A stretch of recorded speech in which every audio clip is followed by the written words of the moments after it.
जब अत्याचार अपनी सीमा पार कर जाता है तो सिर्फ इंसान नहीं टूटता, धर्म भी रोता है। और जब धर्म रोता है तो आत्माएं भटकती हैं। ये कहानी उन्हीं भटकी आत्माओं की है जहां डर जन्म लेता है। शिवपुर, एक साधारण सा गांव। दिन में मंदिर की घंटी, रात में कुत्तों का रोना। पर आधी रात के बाद ये गांव सांस रोक लेता है, क्योंकि तब गांव के बाहर खड़ी मोक्ष हवेली हंसती है। कोई खिलखिलाहट नहीं, कोई खुशी नहीं, बस एक ऐसी हंसी जो सुनने वाले के भीतर कुछ तोड़ देती है। लोग कहते हैं जो उस हंसी को समझ गया वो कभी सामान्य नहीं रह पाता। जब धर्म को कुचला गया। सन 1857, भारत जल रहा था। अंग्रेज सिर्फ जमीन नहीं चाहते थे, वे लोगों की आत्मा तोड़ना चाहते थे। शिवपुर का राजा राजा धर्मवीर सिंह उनके रास्ते में खड़ा था। वो तलवार से नहीं, ज्ञान और धर्म से लड़ता था। उसकी हवेली में क्रांतिकारियों को शरण मिलती थी, ग्रंथ छुपाए जाते थे, गुप्त संदेश भेजे जाते थे। अंग्रेजों को यह सब पता चल गया। एक रात बिना चेतावनी हवेली को घेर लिया गया। उस रात कोई युद्ध नहीं हुआ। युद्ध से पहले अत्याचार हुआ। राजा को जंजीरों में बांधा गया, नौकरों को आंगन में घुटनों के बल बैठाया गया, औरतों और बच्चों को अलग कमरों में बंद कर दिया गया। अंग्रेज अफसर हंस रहा था। उसने कहा, आज तुम्हारा भगवान भी तुम्हें नहीं बचाएगा। राजा ने कोई जवाब नहीं दिया, बस शिव का नाम लिया। मानसिक और आत्मिक यातना। एक एक करके लोगों को राजा के सामने लाया गया। किसी को पीटा गया, किसी को भूखा रखा गया, किसी को सिर्फ डराया गया कि अगला वही होगा। सबसे भयानक वो था जो दिखाया नहीं गया, बस महसूस कराया गया। राजा को मजबूर किया गया कि वो सब देखे। धर्मवीर सिंह रोया नहीं, पर भीतर कुछ टूट गया। आखिरी गलती। रात के अंतिम पहर राजा को शिवलिंग के सामने लाया गया। अंग्रेजों ने कहा, अपने भगवान से कहो आज बचा ले। राजा ने आंखें बंद की। उसने प्रार्थना नहीं की, उसने संकल्प लिया। उसने एक ऐसा यंत्र सक्रिय किया जो आत्माओं को अत्याचार से बांध देता है, ताकि वे दुश्मनों के हाथ ना लगें। पर उस पल राजा ने ये नहीं सोचा कि बंधन भी एक प्रकार की हिंसा है। उस रात के बाद कोई शव नहीं मिला, कोई रक्तरंजित दृश्य नहीं, बस खामोशी और फिर हंसी। हवेली हंसने लगी, क्योंकि आत्माएं मर नहीं पाईं, वे मुक्त नहीं हुईं, वे अटक गईं। सन 2026, एक आदमी नंगे पांव मोक्ष हवेली के सामने खड़ा है। नाम आर्यन शंकर। उसके चेहरे पर ना डर है, ना उत्सुकता। वो जानता है ये जगह चीखती नहीं, ये चुपचाप मारती है। वो भीतर जाता है। हवेली उसे परखती है। दीवारें सिकुड़ती हैं, दरवाजे बंद होते हैं। आवाजें आती हैं, रोने की, चिल्लाने की, हंसने की। कुछ आत्माएं डरावनी शक्लें बनाती हैं, पर आर्यन रुकता नहीं। वो जानता है ये डर नहीं, ये यादें हैं। एक कमरे में आर्यन देखता है, एक आदमी घुटनों के बल बैठा है। हाथ कटे नहीं हैं, पर हिल नहीं पा रहे।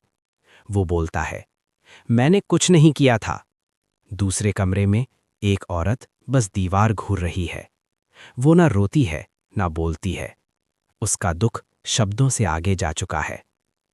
अंतिम कमरे में एक बच्चा है। वो डरा नहीं है, वो टूटा हुआ है। वो पूछता है, अगर भगवान अच्छे हैं तो हम क्यों मरे? आर्यन के पास इसका कोई त्वरित उत्तर नहीं। वो सिर्फ कहता है, तुम मरे नहीं, तुम्हें रोका गया। हवेली चाहती है कि आर्यन भी टूटे। वो उसे वही दृश्य दिखाती है जो राजा ने देखे थे। बच्चों की चीखें, लाचार आंखें, निर्दयी हंसी। आर्यन घुटनों पर गिर जाता है, पर वो भागता नहीं, वो रोता है। और यही उसकी जीत है। धर्मवीर सिंह की आत्मा प्रकट होती है। वो भारी है, दुख से नहीं, अपराध बोध से। वो कहता है, मैंने उन्हें बचाया, पर बांध दिया। आर्यन उत्तर देता है, धर्म रक्षा में मनुष्य मत भूलो। आर्यन हर आत्मा का नाम लेता है, उनकी कहानी कहता है।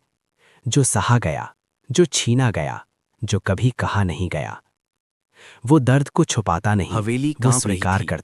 पर यह कंपन अब डर का नहीं था। ये वैसा ही कंपन था जैसे बहुत देर से रोने के बाद सीने में उठता है। आर्यन शिवलिंग के सामने घुटनों के बल बैठा था। उसकी आवाज भारी थी पर स्थिर। वो किसी मंत्र का उच्चारण नहीं कर रहा था, वो नाम ले रहा था, एक एक करके, उन लोगों के नाम जिन्हें इतिहास ने संख्या बना दिया था। तुम्हें भूखा रखा गया, तुम्हें बोलने नहीं दिया गया, तुम्हें सिर्फ इसलिए रोका गया क्योंकि तुम डरते नहीं थे। जैसे जैसे नाम गूंजते गए, हवेली के कमरों से आत्माएं बाहर आने लगी। कोई डरावनी नहीं थी, वे वैसे ही थे जैसे मरने से पहले थी, थके हुए, चुप और बहुत पुराने। एक वृद्ध आदमी अपने कांपते हाथों से आर्यन की ओर देखता है। वह पूछता है, अगर हम चले गए तो हमें याद कौन रखेगा? ये सवाल आर्यन को तोड़ देता है, क्योंकि पहली बार आत्माएं मोक्ष से नहीं, भुला दिए जाने से डर रही थीं। आर्यन की आवाज भर्रा जाती है। वो कहता है, धर्म ने तुम्हें बांधा नहीं था, धर्म को डर ने बांध दिया था। तभी काल साक्षी यंत्र तेजी से गूंज उठता है। हवेली की दीवारों पर वही दृश्य उभर आते हैं, जंजीरें, बंद कमरे, हंसता हुआ अफसर और शिवलिंग के सामने घुटनों पर बैठा राजा। राजा धर्मवीर सिंह की आत्मा अब पूरी तरह प्रकट होती है। वो तेज नहीं है, वो भयानक नहीं है, वो झुका हुआ है। वो कहता है, मैंने उन्हें मरने नहीं दिया, पर जीने भी नहीं दिया। उसकी आवाज टूट जाती है। मैं डर गया था कि अगर ये आत्माएं मुक्त हो गईं तो इतिहास मुझे दोषी ठहराएगा। आर्यन सिर उठाकर कहता है, इतिहास दोषी नहीं ढूंढता, इतिहास सच ढूंढता है। राजा कांपने लगता है। पहली बार वो शिवलिंग की ओर देखता है और फूट फूट कर रो पड़ता है। उसी क्षण शिवलिंग से प्रकाश नहीं, छाया निकलती है। एक शांत भारी छाया, जैसे शिव स्वयं नहीं, उनकी करुणा उतर आई हो। एक एक कर आत्माएं प्रकाश में बदलने लगती हैं। कुछ पीछे मुड़कर देखती हैं, कुछ मुस्कुराती हैं। अंत में वो बच्चा खड़ा है। वो आर्यन की ओर देखता है और पूछता है, क्या अब डर खत्म हो जाएगा? आर्यन बहुत धीरे कहता है, डर नहीं, पर दर्द याद रहेगा। बच्चा सिर हिलाता है और पहली बार खुद आगे बढ़ता है। जैसे ही वो प्रकाश में प्रवेश करता सुबह है, होती है। काल साक्षी यंत्र शिवपुर में टूट नहीं आज था, पहली बार वो शांत हो आधी रात जाता के है। बाद सन्नाटा नहीं है। पक्षी बोल रहे हैं। मोक्ष हवेली अब भी खड़ी है, पर वो हंस नहीं रही। हवेली के अंदर सब कुछ वैसा ही है, कमरे, दीवारें, दरवाजे, पर हवा बदल चुकी है। आर्यन बाहर आता है। उसके पैरों में अब भी जूते नहीं हैं। गांव के कुछ लोग दूर से देख रहे हैं। किसी में हिम्मत नहीं कि पास आए। आर्यन रुकता है, हवेली की ओर आखिरी बार देखता है। तभी हवेली के एक खिड़की से बच्चे की हंसी सुनाई देती है। एक पल के लिए आर्यन चौंकता है। वो जानता है ये डर की हंसी नहीं है, ये याद की हंसी है। वो बिना पीछे देखे चल पड़ता है। उसके जाते ही हवेली की दीवार पर अपने आप शब्द उभरते हैं, यहां आत्माएं नहीं रहीं, यहां कहानियां रुकी थीं।